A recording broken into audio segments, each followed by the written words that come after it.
باب التمتع، حج تمتع کا بیان۔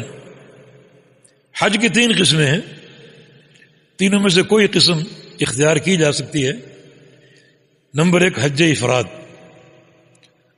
حج افراد کی شکل یہ ہے کہ آپ احرام باندھ کر بیت اللہ میں داخل ہوئے، میقات سے احرام باندھا، میقات کا بیان گزر چکا ہے، اور جا کر طواف کی، یہ مسنون طواف ہے حج افراد میں، یہ مسنون طواف جس کو طواف قدوم کہا جاتا ہے، یہ بیت اللہ کا تحفہ اور بیت اللہ کا تحیہ ہے کہ اللہ کے گھر میں داخل ہوں۔ جس طرح مسجد کا تحیہ 2 نفل ہے، اس طرح بیت اللہ کا تحیہ طواف ہے۔ تو جو مفرد حاجی افراد کرنے والا وہ مسنون طواف کرے گا، طواف قدوم، اس کے بعد وہ اپنے احرام میں رہے گا کیونکہ اس نے حج کا احرام باندھا ہوا ہے۔ اگر وہ چاہے تو سعی کر لے، اگر وہ سعی کر لے تو پھر جو حج کی سعی ہے وہ اس کی ادا ہو گئی۔ طواف افاضہ کے بعد اس پر کوئی سعی نہیں ہے، اور اگر چاہے تو سعی نہ کرے، اور پھر جب وہ 10 ذو الحج کو طواف افاضہ کرنے آئے تو اس کے ساتھ سعی کر لے۔ یعنی سعی ایک ہی ہے، چاہے وہ ابھی کر لے اور چاہے وہ طواف افاضہ کے بعد کرے۔ یہ حج افراد کی شکل۔ حج افراد میں قربانی نہیں ہے، چنانچہ جب 8 ذو الحج ہو تو منا چلا جائے، 9 ذو الحج کو عرفات میں، 10 ذو الحج کو جو منا کے واپس لوٹ کر جو اعمال ہیں، اس سے قبل رات مزدلفہ میں، اور جو منا کے اعمال 10 ذو الحج کے، اس میں جو جمرہ کبریٰ ہے اس کو کینکریاں مارنا، اور پھر جو ہے وہ قربانی ہے، پھر حلق یا قصر ہے، پھر طواف افاضہ، اور سعی اگر نہیں کی تو سعی کرے گا، اگر پہلے کر چکا ہے تو سعی نہیں کرے گا، پھر باقی جو 3 دن یا 2 دن منا کے ہیں وہ گزارے گا۔ اس طرح اس کے حج کی تکمیل ہو جائے گی۔ یہ افراد ہے۔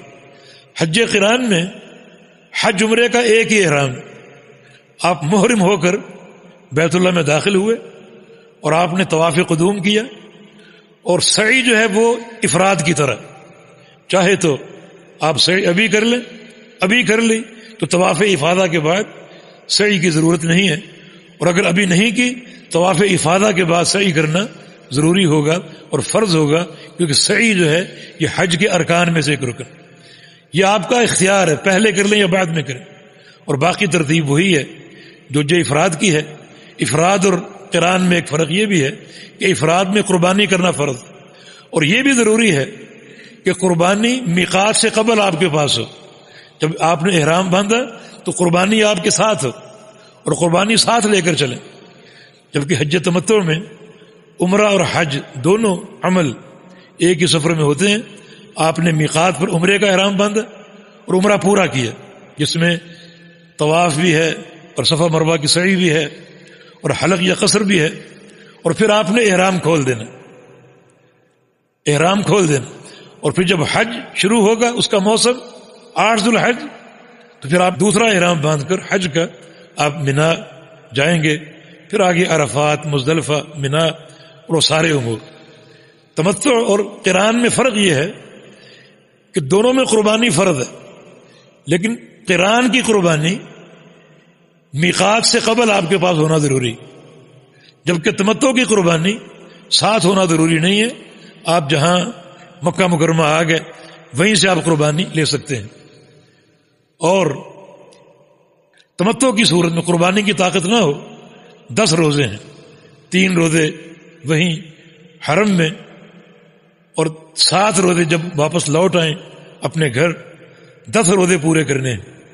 تو ترتیب تقریباً ایک ہی ہے تینوں مناسک کی، بس معمولی فرق کے ساتھ۔ یہ 3 اقسام ہیں۔ صاحب کتاب نے تمتع کا باب قائم کیا، باب التمتع، تمتع کا باب، جس میں ایک ہی سفر میں دونوں عبادتیں آپ نے انجام دینی ہیں، عمرے کی عمرے کے احرام کے ساتھ اور حج کی حج کے احرام کے ساتھ۔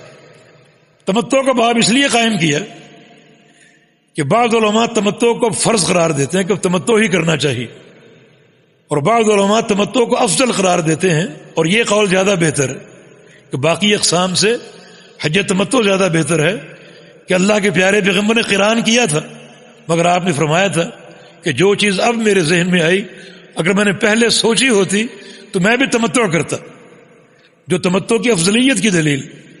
اور تمتع کا باب اس لیے بھی قائم کیا کہ مشرکین مکہ ایک سفر میں 2 عبادتیں عمرہ اور حج اکٹھا اسے انجام دینا مکروہ قرار دیتے تھے۔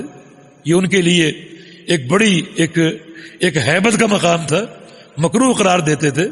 صاحب کتاب نے خاص طور پہ یہ باب قائم کیا تاکہ اس جمود کو توڑا جائے اور جو ان کی سوچ اور فکر ہے اس کا رد کیا جائے کہ یہ مکروہ نہیں ہے، بلکہ اسلام نے یہ ایک وسعت پیدا کی ہے اور ایک ہی سفر میں دونوں عبادتیں عمرہ بھی کریں اور حج بھی کریں، اس کی رخصت دی اور دونوں عبادتوں کو جمع کرنے کی اجازت دی ہے۔ لہذا کفار قریش کی جو سوچ ہے وہ باطل ہے۔ اس میں پہلی جو حدیث لائے ہیں ابو جمرہ نصر بن عمران الزبعی رحمہ اللہ علماء تابعین میں سے ہیں، فرماتے ہیں کہ سألت ابن عباس عن المتع، میں نے عبداللہ بن عباس سے سوال کیا حج تمتع کے بارے میں۔ متع سے مراد حج تمتع۔ متع کی 2 قسمیں، ایک متع نکاح ہے اور ایک متع حج ہے۔ متع نکاح باطل ہے جو روافض کا ایک عمل ہے۔ نکاح متع ایک عارضی نکاح، 3 دن کا، مہینے کا، 1 ہفتے کا، ایک عارضی نکاح جس کو متع کہتے ہیں۔ متع نکاح باطل اور حرام ہے۔ اور متع حج جو ہے یہ ثابت ہے کتاب و سنت سے۔ یہاں متع سے مراد کیا ہے؟ متع حج یعنی حج تمتع۔ فامرنی بہا، عبداللہ بن عباس نے مجھے حج تمتع کرنے کا حکم دیا کہ حج تمتع کرو، اس میں کیا حرج ہے، کیا رکاوٹ ہے؟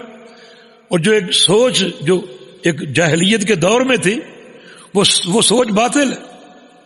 اللہ کے پیارے پیغمبر سے کتاب و سنت سے مشروعیت ثابت ہے حج تمتع کی۔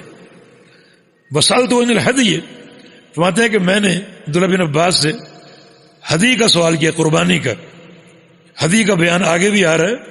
فرمایا کہ قربانی میں جزور ہے، اونٹ او بقرہ یا گائے، او شاتن یا بکری، یا اس خاندان کا کوئی بھی جانور، مینڈا ہے یا بھیڑ ہے یا دمبا ہے، یہ سب کیے جا سکتے ہیں۔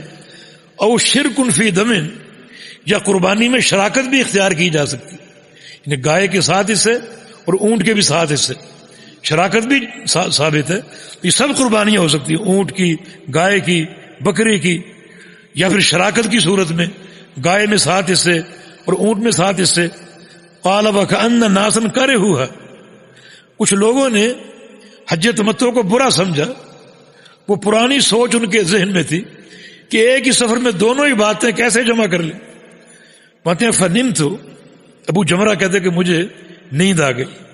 فرأیت فی المنام، میں نے خواب میں دیکھا، وکأن انسانا ینادی، کہ ایک شخص پکار رہا، ندا کر رہا اور کہہ رہا کہ حج مبرور، حج مقبول ہو گیا، متعۃ متقبلہ، حج تمتع قبول ہو گیا، حج تمتع قبول ہو گیا، قابل قبول ہے۔